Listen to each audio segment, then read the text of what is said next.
ओ बाबा तेरी मुरली बड़ी है निराली, ओ बाबा तेरी मुरली बड़ी है निराली। मीठे बच्चे, निश्चय बुद्धि विजयंती। निश्चय के आधार पर ही स्वर्ग की राजाई के लायक बन सकते। पहला निश्चय चाहिए कि भगवान टीचर बनकर हमें पढ़ा रहे हैं। प्रश्न, बाप सर्वशक्तिवान होते भी सब कार्य प्रेरणा से क्यों नहीं करते?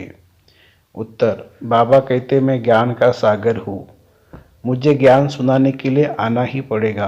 प्रोफेसर अगर घर में बैठ जाए तो पढ़ा कैसे सकेंगे? मुझे तो तुम बच्चों को पढ़ाकर लायक बनाना है, स्वर्ग का वर्षा देना है, इसलिए मैं शरीर का आधार लेकर आता हूँ। इसमें बच्चों को जरा भी संशय नहीं आना चाहिए। गीत है, जो पिया के साथ है उसके लिए ज्ञान की बरसात है। ओम शांति।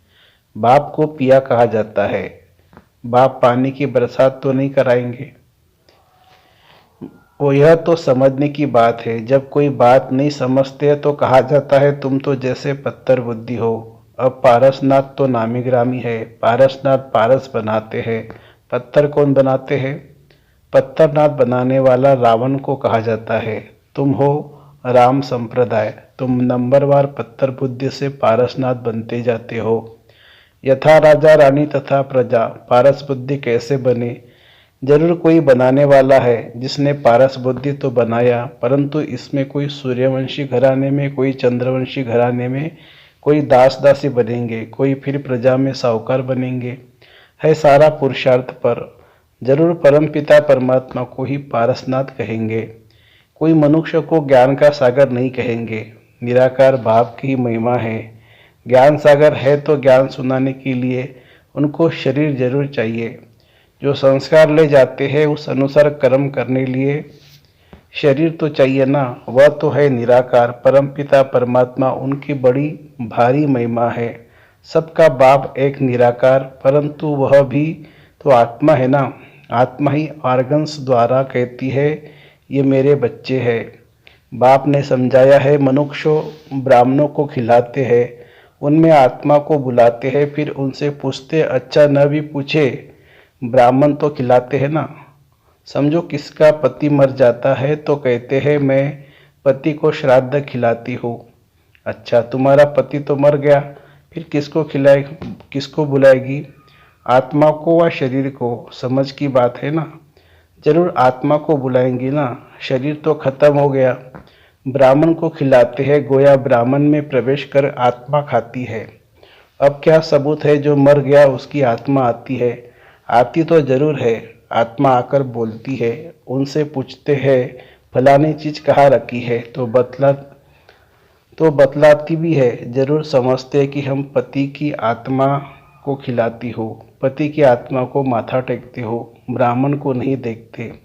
जैसे कि पति के नाम रूप देश, नाम रूप को देखकर माथा टेकते हैं, पर नाम रूप तो भस्म हो गया, वह शरीर भी याद आता है। ब्राह्मणों में आत्मा आती है, दूसरे की आत्मा आई है, यह महसूस होता है। अब आत्मा आई तो जरूर विश्वास रखना पड़ता है ना। तुम बच्चों को भी समझाया जाता है कि परमपिता परमात्मा है निराकार, उनको अपना शरीर नहीं है, तो वर्षा कैसे देवी? तो जरूर शरीर का आधार लेना पड़े। पहले तो बरोबर निश्चय चाहिए कि परमपिता परमात्मा है, वह इन द्वारा वर्षा देने आया है। प्रेरणा से तो नहीं देंगे, उनको तो आकर पढ़ाना है। ज्ञान सागर है ना, यह समझने की बातें हैं। जिसकी तकदीर में भविष्य उच्च प्रारब्ध नहीं है तो वह समझ नहीं सकेंगे। इनकी आत्मा कहती है कि मैं ज्ञान सागर नहीं हूँ, वह परमपिता परमात्मा कहते हैं मैं ज्ञान का सागर हूँ, परंतु मैं निराकार ऊपर से बैठ प्रेरणा से कैसे पढ़ाऊँ? ऐसे तो कभी पढ़ाई होती नहीं है। प्रोफेसर घर बैठ जाए तो प्रेरणा से पढ़ा सकेंगे क्या? जरूर स्कूल में आना पड़े ना। परमपिता परमात्मा भी घर में रहकर तो पढ़ाएंगे नहीं। परमपिता परमात्मा भी घर में रहकर तो नहीं पढ़ाएंगे ना। प्रेरणा से चित्र थोड़ी समझा जाता है, ये चित्र भी शिव बाबा ने निकलवाया है, फिर खुद ही आकर समझाते हैं कि मैंने निकलवाया है। ये ब्रह्मा तो जानता ही नहीं था, मैंने बच्चों को दिव्य दृष्टि देकर बनवाए हैं। करण करावनहार बाप है। पहले बाप समझाते हैं कि मैं हूँ तुम आत्माओं का बाप, नहीं तो तुम बच्चों को वर्षा कैसे मिले। मंदिर भी बरोबर है, उनकी आत्मा का मंदिर है, बाकी सब जीव आत्माओं के मंदिर है। क्योंकि जीव आत्मा जन्म मरण में आती है, परमात्मा नहीं आता है, तो उनका रूप निराकार ही रखा है। तो बाप कहते हैं मैं तुम्हें राजयोग सिखलाता हूँ। यह बाबा भी कहते हैं मैं भी सीख रहा हूँ। अब इसमें प्रेरणा व शक्ति की तो बात नहीं है। अगर कोई कहे कि शक्ति चाहिए, अगर कोई कहे कि शक्ति आती है तो वर्षा कैसे मिलेगा। यह बाप तो कहते हैं मैं तुम्हें राजयोग सिखलाता हूँ। भगवानुवाच है तो जरूर शरीर में आना पड़े, ऐसे नहीं कि इनमें शक्ति है। या तो पढ़ाई की बात है, मैं तुम्हारा बाप हूँ फिर मुझे टीचर भी बनना पड़े। सबको प्रेरणा कैसे दूँ, फिर तो सबको एक जैसा पढ़ाना पड़े। ये तो राजधानी स्थापन हो रही है, कोई को दास दासी बनना पड़े, कोई को प्रजा बनना पड़े। कोई को अगर पूछना चाहते हैं तो बाबा से पूछ सकते हैं हम कहाँ तक लायक बने हैं। सूर्यवंशी व चंद्रवंशी व दास दासी बनेंगे। अगर हम इस समय शरीर छोड़े तो क्या पद पाएंगे। बाबा से आकर पढ़े तो बाबा पढ़ाई के अनुसार बता सकते हैं। स्कूल में बच्चे मास्टर को कहेंगे कि मास्टर जी हम कितने मार्क्स से पास होंगे। मास्टर अबाउट बता देगा कि तुम पूरा पढ़ते नहीं हो इसलिए तुमने इतने मार्क्स मिलेंगे। खुद भी समझेंगे कि बरोबर हम पूरा पढ़ता नहीं हो। हर एक की दिल बोलेगी। बेहद का बाप भी बता सकते हैं। कोई को तो बाबा कहते हैं तुम बहुत अच्छा फूल हो, विजय माला में तुम इतने नंबर में आ सकते हो इस समय के अनुसार, क्योंकि चलते फिरते गिर भी पड़ते हो ना। बाबा के बहुत बच्चे देखो आज है नहीं, क्योंकि श्रीमत पर न चले और काम के वश वाद्याभिमान के वश हो गए। कोई लोभ मोह के वश हो गए। माया ऐसी है जो चोरी भी करा देती है। यह सब माया कराती है। कहते हैं ना कि कख का चोर सो लख का चोर। कोई में बुरी आदतें होती है, कोई में काम की आदत होती है, तो वह भागा, वह यहाँ ठहर न सके। लोभवश चोरी भी कर लेते हैं। माया चोरी कराती है, माया की प्रवेशता है ना, पहले नंबर दे, अभिमान को छोड़ती नहीं। बाबा कहते हैं अपने को आत्मा निश्चय करो। आत्मा इमॉर्टल है, शरीर मॉर्टल है। तुम देही अभिमानी बनो। कोई तो 2-3 मास में ही देही अभिमानी बन जाते हैं, कोई फिर 25 वर्ष में भी नहीं बनते हैं। एक ही कोर्स बहुत बड़ा है जो 50-60 वर्ष चलता है। पढ़ाई के कोर्स और पढ़ाने वाले टीचर को न जाना तो पढ़ेगा क्या। इस बाबा को जानने से तो शिव बाबा को भी जाने। जिसके साथ बुद्धि योग लगाना है, हमें विश्व का मालिक बनना है, सो कोई मनुष्य तो नहीं बनाएंगे। जब तक निश्चय नहीं हुआ है तब तक गोया कुछ भी नहीं समझा है। 20-25 वर्ष वालों को भी पूरा निश्चय नहीं बैठा है, हिलते रहते हैं। अभी अभी निश्चय, अभी अभी संशय। बाबा समझाते हैं तुम गॉड फादर कहते हो तो तुम आत्माएं उनके बच्चे ठहरे, वो तुम्हारा बाप है। सभी लिखो कि हाँ हमारा एक ही गॉड फादर है। फादर से वर्षा मिलता है। स्वर्ग की राजधानी का तो जरूर राजयोग सिखलाया होगा, बाप ही सिखलाएंगे। जब तक बाप पर पूरा निश्चय नहीं है तो समझो वह स्वर्ग के लायक नहीं है।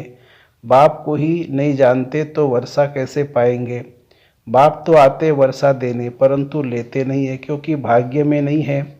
निश्चय बुद्धि विजयंती, संशय बुद्धि विनश्यंती। पहले पहले बाप को जानो, बाप को तो जानो। निराकार बाप परमपिता परमात्मा है ना, वो आकर पढ़ाते हैं। वर्षा उनसे मिलता है, उनको राजयोग सिखलाना है। इसमें प्रेरणा की तो कोई बात ही नहीं है। टीचर घर में बैठ पढ़ाए, यह तो इम्पॉसिबल है। बाबा कहते हैं कि मैं आता हूँ, मेरा मंदिर भी है। निराकार तो कुछ कर न सके, इसलिए शरीर लेना पड़ता है। नहीं तो मेरे में जो सृष्टि चक्र का ज्ञान है वो मैं सिखलाऊँ कैसे। जरूर तन में आना पड़े। बच्चे वृद्धि को पाते रहते हैं, एक दो को लेकर आते रहते हैं। जो देवी देवता धर्म को होगा उसका ही सैपलिंग लगेगा। जो आकर ब्राह्मण बनते हैं उन्हों का ही कलम लगता है। ब्राह्मणों का पिता है ब्रह्मा, ब्रह्मा का बाप है शिव बाबा। तो रूहानी बाप और जिस्मानी बाप भी है। तुम शिव बाबा के रूहानी बच्चे हो और ब्रह्मा की आत्मा भी शिव बाबा का बच्चा है। फिर जिस्मानी भी ब्राह्मणों का बाप है, जिससे यह ब्रह्मा कुमार कुमारियाँ निकले। तुम ब्रह्मा के बच्चे शिव बाबा के पोतरे हो, वर्षा उनसे मिलता है। यह भी समझ की बात है। बाबा से कोई भी बच्चा पूछे कि मैं किस पद को पाऊंगा, तो बाबा बता देंगे। कोई नए नए को ले आते हैं, बात मत पूछो, एक बार मिलने से ही तीर लग जाता है। कैसे अच्छे अच्छे पत्र लिखते हैं। बाबा फलाने ने ऐसी अच्छी बातें सुनाई जो पक्का नीचे हो गया। अब आप आए हो, आपसे हम पूरा वर्षा लेकर ही छोड़ेंगे। बाबा से कभी मिले ही भी नहीं है, तो भी ऐसे ऐसे पत्र लिखते हैं, तो समझा जाता है कि यह सिखिलदा बच्चा है। सैपलिंग अच्छा है, झट समझ जाते हैं। श्रीनगर का सेंटर खुला, वहाँ के नए नए बच्चों ने पत्र लिखा है। बस अब तो मिलन के लिए अट्रैक्शन रहती है। सिर्फ यह बंधन है। कारण भी लिख देते हैं। जो देवता धर्म के होंगे वही आएंगे, जो श्री कृष्णपुरी में जाने वाले होंगे वही ब्रह्मापुरी में आएंगे। ब्रह्मापुरी नहीं, कोई कोई ब्रह्मा कुमारी लिखते हैं। यह तो रॉन्ग है। ब्रह्म कुमारी लिखते हैं, ये तो रॉन्ग है। ब्रह्म तो तत्व है, उसकी कुमारी कैसे होंगी। प्रजापिता ब्रह्मा तो मशहूर है, प्रजापिता तो यहाँ ही होगा ना। प्रजापिता ब्रह्मा के बच्चे ब्रह्मा कुमार कुमारियाँ, अर्थात परमपिता परमात्मा शिव की शक्तियाँ। शक्ति मिलती है शिव बाबा से, इनकी ब्रह्मा की आत्मा से नहीं। तो याद शिव बाबा को करना है, इससे ही हम पतित से पावन होंगे। इस समय तो सभी पाप आत्माएं हैं, सभी का जन्म विकार से होता है। यह बातें कोई झट समझ जाते हैं, कोई तो कुछ भी समझते नहीं है। यह नॉलेज बड़ी वंडरफुल है। भगवान को भक्ति का फल देने के लिए आना पड़ता है। बच्चों को पढ़ाते हैं, कहते हैं मैं तुम्हारा बाप भी हूँ, टीचर भी हूँ और सतगुरु भी हो। सभी को वापस ले जाने के लिए आया हूँ, इसलिए लिबरेटर भी कहते हैं। सो प्रेरणा से थोड़ी लिबरेटर करेंगे। स्कूल में भी वृद्धि होती है, लेकिन पुरानी दुनिया को याद किया तो बाप को भूले। आखिर भूलते भूलते पुरानी दुनिया में ही चले जाते हैं। फिर ज्ञान का कुछ भी नहीं रहता, बस सौदा कैंसिल। बाप को जो दिया वो वापस ले लेते हैं। बुद्धि का ताला एकदम बंद हो जाता है। पाप बुद्धिवानों की बुद्धि है ना, कितनी अच्छी रीति समझाते हैं। सुनने वालों के नैन चैन से ही मालूम पड़ जाता है इनको कहाँ तक धारणा होती है, उच्च पद पा सकेंगे व नहीं। बाबा झट समझ जाते हैं कि यह समझने वाले हैं या नहीं। यह बुद्धियों का हाथ भटकता रहता है। नब्ज देखी जाती है, नब्ज देखने वाला भी होशियार चाहिए। मंजिल है बहुत भारी, तुम झट समझ जाएंगे यह उठ सकेगा व नहीं। नंबरवार तो है ना। भल यह ब्रह्मपुत्रा बड़ी नदी है, परंतु अपनी महिमा तो नहीं करेंगे। सरस्वती भी होशियार है, उस पढ़ाई में तो यही इम्तहान हो जाता है। इस पढ़ाई का इम्तहान अभी नहीं होना है। जब तक जिएंगे तब तक ज्ञानामृत पिएंगे। अच्छा, मीठे मीठे सिखिलदे बच्चों प्रति माता पिता बाप दादा का याद प्यार और गुड मॉर्निंग। रूहानी बाप की रूहानी बच्चों को नमस्ते। हम रूहानी बच्चों की रूहानी माता पिता बाप दादा को याद प्यार, गुड मॉर्निंग और नमस्ते बाबा नमस्ते। धारणा के लिए मुख्य सार, किसी भी पुरानी आदत के वशीभूत हो उल्टा कर्म नहीं करना है। देह अभिमान की आदत को छोड़ देही अभिमानी रहने का कोर्स पूरा करना है। दूसरी पॉइंट, निश्चय में कभी भी हिलना नहीं है। जब तक जीना है पढ़ाई पढ़नी और पढ़ानी है। वरदान, करावन हार की स्मृति द्वारा सदा बेफिक्र बादशाह बनने वाले निश्चय बुद्धि निश्चिंत भव। ब्राह्मण जीवन अर्थात बेफिक्र बादशाह। जैसे ब्रह्मा बाप बेफिक्र बादशाह बने तो यही गीत गाते रहे, पाना था सो पा लिया, काम क्या बाकी रहा। सेवा का काम भी जो बाकी रहा हुआ है वह भी करावन हार करा रहे हैं और कराते रहेंगे। सदा स्मृति रहे बाप करावन हार बन हमारे द्वारा करा रहे हैं, तो बेफिक्र हो जाएंगे। निश्चय है यह कार्य होना ही है, हुआ ही पड़ा है, इसलिए निश्चय बुद्धि निश्चिंत बेफिक्र रहो। स्लोगन है, अपनी सर्व कमजोरियों से किनारा करना है तो बेहद की वैराग्य वृत्ति को धारण करो। अपनी सर्व कमजोरियों से किनारा करना है तो बेहद की वैराग्य वृत्ति को धारण करो। अच्छा, ओम शांति शांति।